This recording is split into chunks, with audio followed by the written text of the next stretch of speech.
Bine v-am găsit, bine v-am regăsit, dragilor din Zodia RAC, oriunde v-ați afla. Iată-ne din nou împreună la o nouă lectură generală pentru dragii mei din RAC în perioada 6-12 octombrie, așa că toți cei care aveți Soarele, Luna, Venus, Ascendentul sau oricare alt aspect astral important pentru voi din harta voastră natală și care are legătură cu Zodia RAC, această lectură este de asemenea și pentru voi. Ca de fiecare dată, nu uitați, este totuși o lectură generală, așa că vă rog să luați decât acele mesaje care rezonează cu voi. Restul, lăsați-le să zboare în univers, pentru că sigur sunt pentru alte energii, care într-o mai mică sau mai mare măsură au o legătură cu Zodia RAC. Și haideți să vedem ce ne spune Lenormandu și să întrebăm, să vedem care este situația importantă de știut pentru dragii mei din RAC în perioada 6-12 octombrie. Care este situația importantă pentru dragii mei din RAC? Ia să vedem.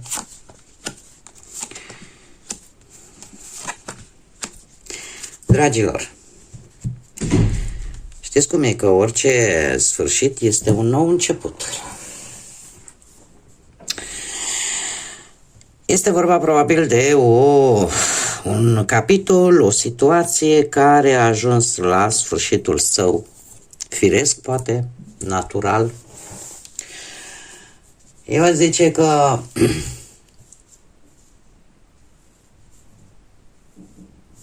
ceva se închide. Ceva dacă nu s-a închis deja, și sunteți voi mai emoționale acum, mai emoționali. E adevărat, mai sensibili. Ceva s-a pierdut, ori s-a pierdut, ori s-a închis o situație. Dar care, într-un fel sau altul, v-a afectat emoțional. Și eu aș mai spune că lucrul ăsta se vede, nu e ceva care voi să ascundeți. Cei din jurul vostru văd lucrul ăsta. Oarecum, chiar dacă voi încercați să-l ascundeți, dar câteodată se vede. Paradoxal, această săptămână pentru voi vine totuși cu o siguranță, totuși.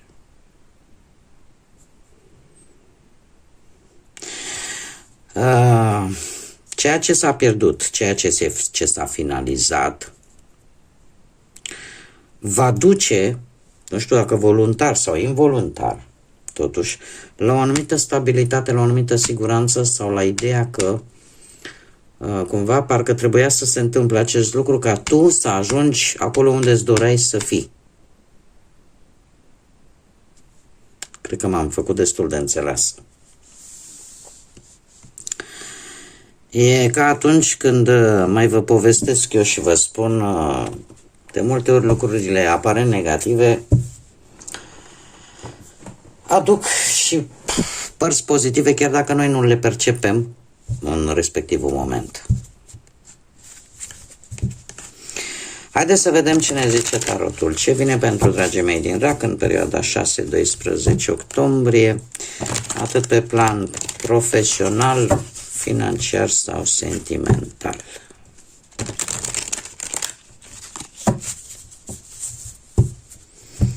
Să vedem.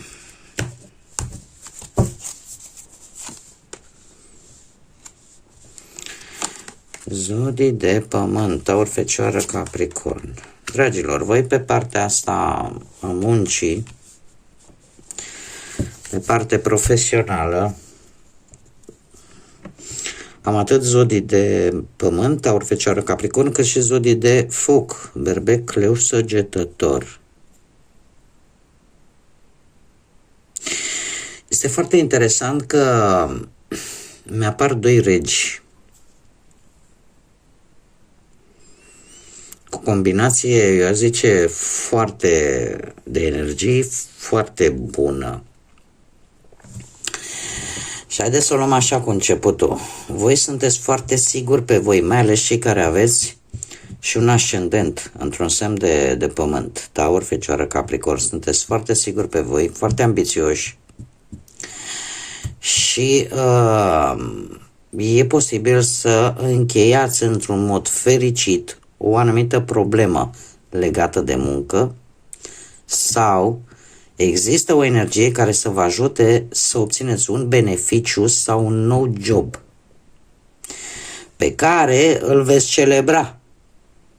Deci, indiferent de ce vorbim aici, va fi o, ca să zic așa, o bucurie, nu poate nu neapărat o celebrare, că e posibil să ieși și cu prietenii la un pahar, uite, domne, am rezolvat cu tare problemă pe partea asta a muncii, sau am obținut cu tare job, e firesc, e normal, e uman să te bucuri.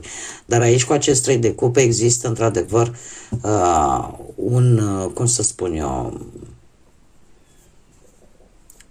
cu oamenii tăi, cu cercul tău restrâns, care te sprijină, poate, în acest moment, în această săptămână, sau care pur și simplu te ajută să lași anumite preocupări care parcă te împiedică să te mai bucuri și de viață. Dar aici poate apărea, cum am mai spus, chiar și o celebrare.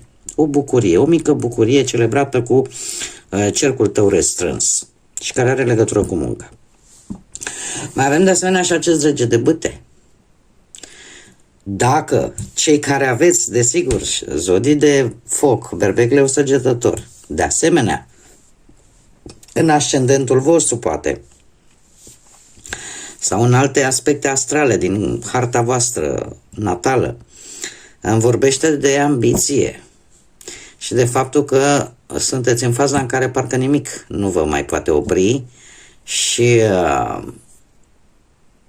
de asemenea apare o implicare a unei alte energii în care se pare că poți avea și încredere și care să contribuie să te sprijine pe cariera ta profesională. Indiferent de cine vorbim, că putem vorbi de două energii, da? Pentru cei care nu aveți legătură nici cu zodiile de pământ, nici cu zodiile de foc, sunt aici și mi-apar două energii care într-adevăr contribuie foarte mult la reușita ta, la rezolvarea problemelor pe partea asta profesională. Adică au o importanță. Cumva de aceste două energii depinde reușita voastră și bucuria voastră. Eu aș mai zice iar încă un lucru.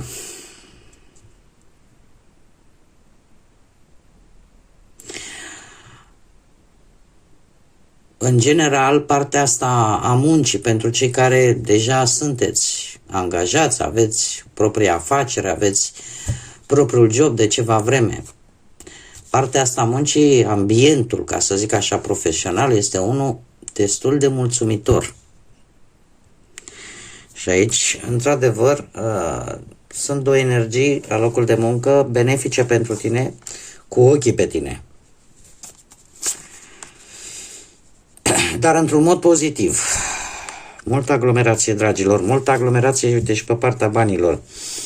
De asemenea, iară se repetă zodiile de foc, berbec, leu, săgetător și avem și zodii de apă, puteți fi voi sau alte energii cu legături în zodii de apă, pești, rac sau scorpion.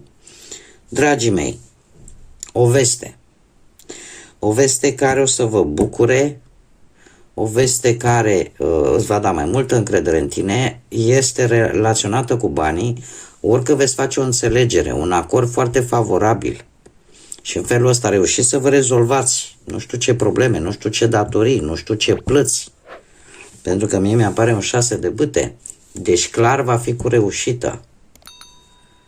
Clar va fi cu reușită și situația voastră financiară se pare că se va îmbunătăți în urma acestei vești.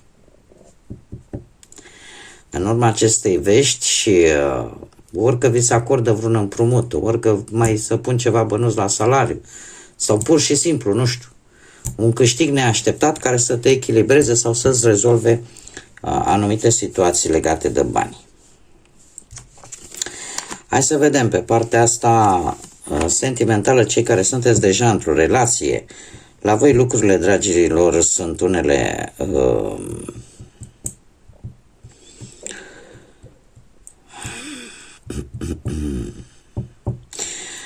nu știu de ce aici, totul merge bine cu acest 10 de cupe.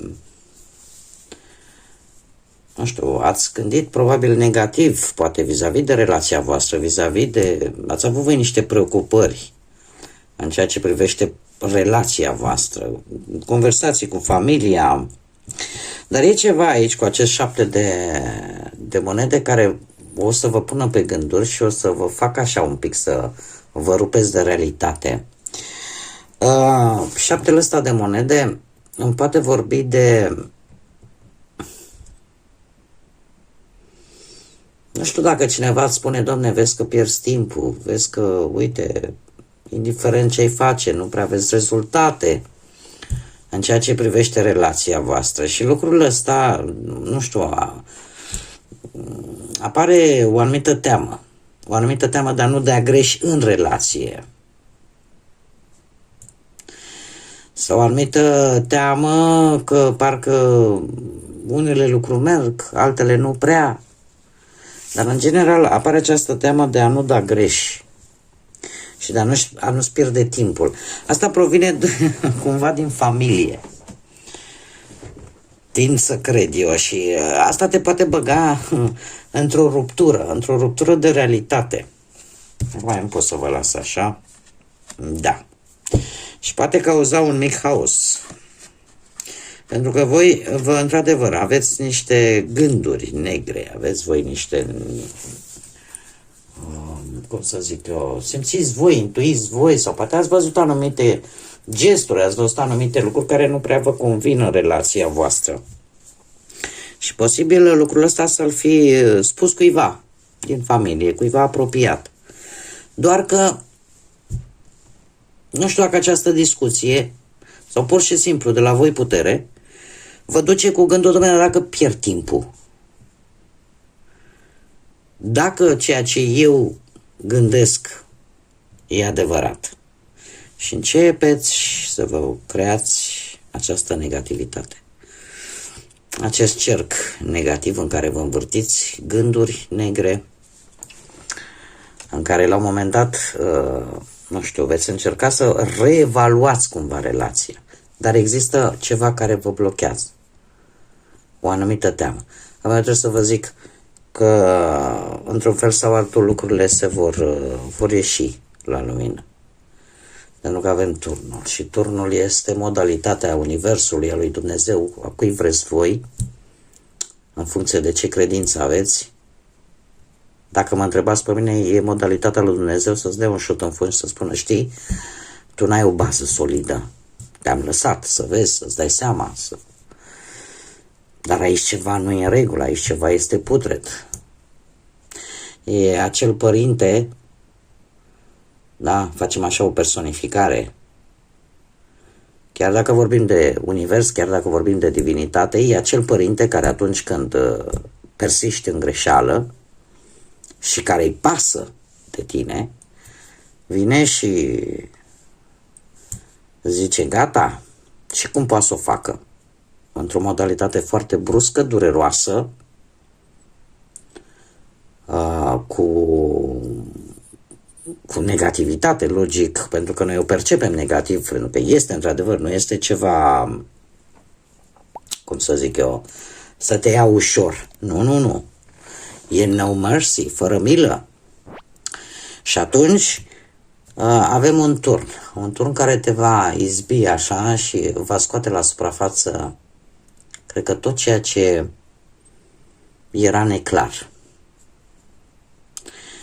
Tot ceea ce este neclar. Acum nu știu dacă se va întâmpla până la sfârșitul săptămânii viitoare sau imediat în săptămâna următoare. Dar aici lucrurile se vor schimba drastic.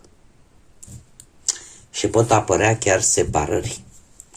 Dar mare atenție, pentru că această această carte, mă scuzați, și chiar n-am poftă. Deci această carte îmi vorbește totuși și de implicarea familiei. Sunt situații în care și implicarea familiei poate aduce aceste situații. Dar indiferent cum lucrurile vor ieși, se vor limpezi, ca să zic așa, vor ieși la suprafață. Și va ieși la suprafață exact, cred că ceea ce voi vă temeați, ca să zic așa. Hai să mergem mai departe și să vedem. Pentru cei singurei v-ați săturat. Cei care sunteți singuri v-ați săturat în primul rând să dați de aceeași tipologie de oameni.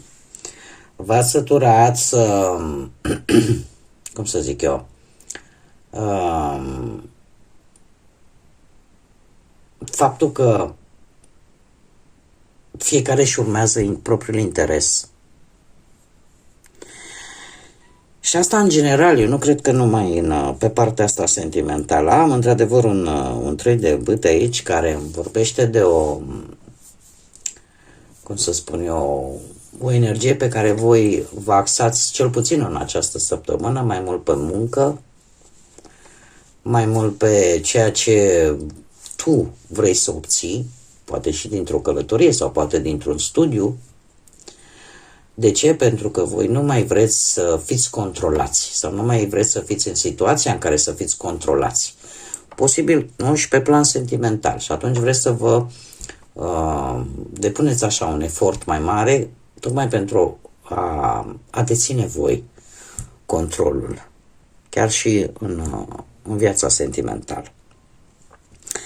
O perioadă în care veți sta cât mai rezervați, o perioadă în care, nu știu dacă, mai ales cei care aveți zodia Fecioară în ascendent, a spune, nu prea o să fiți voi foarte comunicativi. Asta nu înseamnă că vă pierdeți înțelepciunea, dar nu o să fiți așa foarte comunicativi și veți fi atenți la ultima virgulă.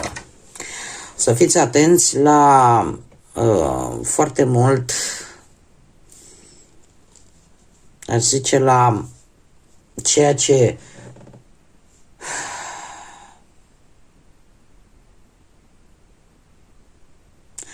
voi vă doriți. Există șansa totuși să vă apară sau să vă întâlniți inopinant, să vă iasă în cale cineva din trecutul vostru cu care e posibil să fie avut o relație sau chiar o altercație la un moment dat. Și nu știu cât de dispuși o să fiți să aveți o comunicare cu această energie. Pentru că voi sunteți într-un moment în care experiențele trecutului și-au pus amprenta destul de bine și sunteți mult mai atenți, cum am mai spus, pe ceea ce voi vă doriți cu adevărat. Dar e posibil să apară, cum am mai spus, e posibil chiar în urma să auziți de un conflict și să dați și de această energie din trecutul vostru, care nu știu exact ce o să vrea de la voi, dar oricum voi o să fiți destul de precauți. Haideți să vedem și ce mesaj important am pentru voi, dragilor, din RAC în perioada 6-12 octombrie. Ce, Doamne, cu mine? Haideți să vedem care este mesajul pentru voi. Foarte multe. Am două. Ia să vedem. Avem așa. Îmi cer mii de scuze, dragilor, nu știu ce cu mine. Ai servi pe ceilalți cu dragoste, cu compasiune, va face diferență. Este foarte interesant. De ce? Pentru că voi oricum sunteți, cum să spun eu, destul de aveți așa o dragoste maternală, ca să zic așa, și simpatizați destul de ușor cu alții, cumva sunteți și voi sensibili și voi sunteți vulnerabili,